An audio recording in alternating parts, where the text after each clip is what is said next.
Hello बच्चों, the Bihar teacher history maker मेरा mobile मेरी शिक्षा में आपका स्वागत है। तो आज हम लोग नया चैप्टर शुरू करने वाले हैं ज्योग्राफी का। क्लास 7 के लिए नया चैप्टर, दूसरा चैप्टर। पहले चैप्टर में हम लोग ने पढ़ा था कि पृथ्वी के आंतरिक संरचना के बारे में, और इस चैप्टर में हम लोग, चैप्टर का नाम है खनिज और चट्टान और खनिज। चट्टान और खनिज, इस चैप्टर में हम लोग क्या पढ़ने वाले हैं? चट्टान और खनिज। तो सबसे पहले आप लोगों से मैं जानना चाहती हूँ, चट्टान का मतलब आप लोग क्या समझते हैं? चट्टान क्या होती है? आप लोग सोचते होंगे चट्टान कोई कठोर वस्तु है, कोई कठोर जगह है, लेकिन बच्चों किसी भी चीज को हम परत दर परत अगर एक ऊंचा सा टीला बना देते हैं तो उसको चट्टान कह सकते हैं।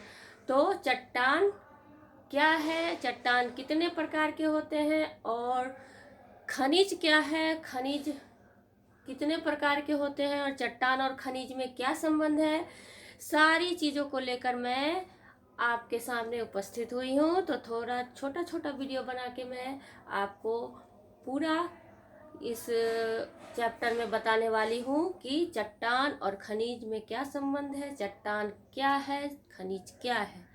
तो चलिए बच्चों, हम लोग अपना वीडियो शुरू करते हैं। तो देखिए बच्चों, यहाँ पर मैंने क्लास 7 ज्योग्राफी चट्टान और खनिज चैप्टर से कुछ बातें आप लोगों को बताने वाली हूँ। चट्टान क्या है? चट्टान जो होता है वो क्या होता है कि पृथ्वी के ऊपरी परत पर जिसका निर्माण चट्टान से हुआ है, जैसे भूपर्पटी के ऊपर जितने भी सेल होते हैं वो सब क्या होते हैं? चट्टान का निर्माण करते हैं। सामान्यतः अगर हम लोग बोलचाल की भाषा में चट्टान सब सुनते हैं तो क्या लगता है कि बहुत कठोर कोई वस्तु है, बहुत ज्यादा कड़ा वस्तु, चट्टान हम लोग उसी को समझते हैं। लेकिन क्या होता है कि भूगोल में धूल जैसे महीन पदार्थ जो होते हैं, या चिकनी मिट्टी, या मुलायम पदार्थ, या बालू पत्थर जैसे कड़े पदार्थ, सब क्या होता है? चट्टान होता है। सारे चीज चट्टान होते हैं। कोयला, सेंधा नमक, लौह पत्थर भी चट्टान है। यानी कि आप ये समझ लीजिए कि पृथ्वी पर जितने भी, पृथ्वी की ऊपरी सतह पर जो भी परत होता है वो चट्टान होता है, उसको हम चट्टान कह सकते हैं।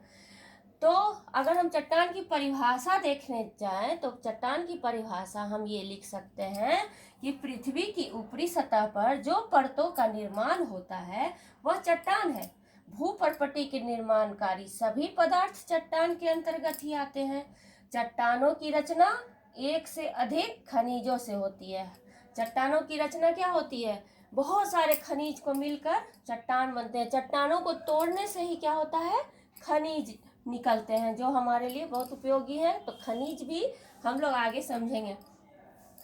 तो चट्टानों में खनिज विविध अनुपात में मिलते हैं। चट्टान में खनिज ही होते हैं।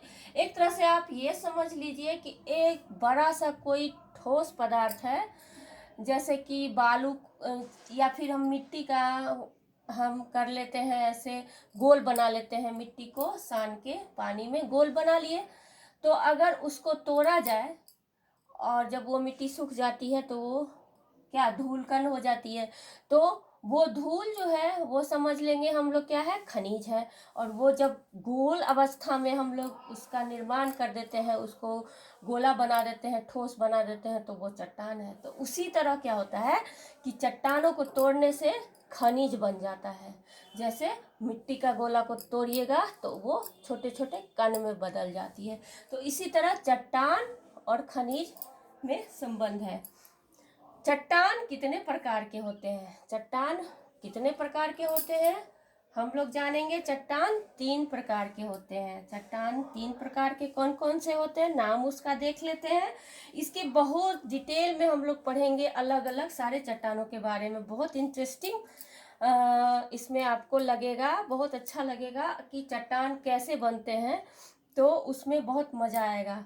तो सबसे पहले हम लोग ये जान लें कि चट्टान कितने प्रकार के होते हैं। कौन कौन? चट्टान 3 प्रकार के होते हैं। पहला आग्नेय चट्टान, दूसरा अवसादी चट्टान, और तीसरा रूपांतरित चट्टान। तो ये इन तीनों चट्टान को हम बारी बारी से समझेंगे छोटे छोटे वीडियो में अलग। तो इसकी कुछ मुख्य बातें मैंने यहाँ लिखी है चट्टान के बारे में। तो ये मुख्य बातें क्या है देखते हैं। कड़ी चट्टानों के बीच खनिज का भंडार होता है। बहुत बड़े बड़े करे करे चट्टानों के बीच क्या होता है, बड़े बड़े चट्टान होते हैं ना, उसमें क्या होता है, खनिज भरा होता है, जिसको हम लोग तोड़ तोड़ के उसका टूटती फूटती, जब वो टूटता फूटता है, अपर्दन की क्रिया होती है, तो और उसको हम लोग किसी तकनीकी द्वारा खनिज में बदलते हैं। तो चट्टानों के बीच खनिज का बहुत भंडारण होता है। खनिज और इससे बनी चट्टानें अत्यंत उपयोगी भी होती है। खनिज और इससे बनी चट्टान जो होती है वो काफ़ी उपयोगी होती है। खनिज वाली जो चट्टानें होती है वो काफ़ी उपयोगी होती है। इससे हमारी आवश्यकताओं की पूर्ति होती है। बहुत सारी चीज़ें खनिज तो आप लोग को बाद में समझाऊंगी। वर्ग 8 में तो आपको बहुत लंबा चैप्टर है खनिज का, लेकिन अभी थोड़ा सा पढ़ना है खनिज के प्रकार। जैसे कि खनिजों में लोहा देख लीजिए, सोना देख लीजिए, चांदी देख लीजिए, ये सब खनिज ही है। तो ये सब कितने उपयोगी है हमारे लिए। तो इसीलिए कहा गया है कि ये हमारे लिए हमारी आवश्यकताओं की पूर्ति करता है।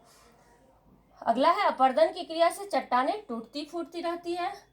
यहाँ पे अपर्दन की क्रिया होती है जिससे चट्टानें टूट फूट कर बिखरती है, दूसरे जगह फिर इस दूसरे चट्टान का निर्माण कर देती है। तो इसी में हम इन तीनों चट्टानों के प्रकार को समझेंगे कि अपर्दन की क्रिया से कैसे एक चट्टान से दूसरे चट्टान और दूसरी चट्टान से तीसरी चट्टान चेंज होती है, और उसके नामों को जानेंगे, उसके स्थिति को जानेंगे, समझेंगे कि वो कैसे होती है। तो चलिए हम लोग आज ये समझ गए। अब अगले वीडियो में हम लोग देखते हैं पहला अग्नेय चट्टान के विषय में। ठीक है, चलिए।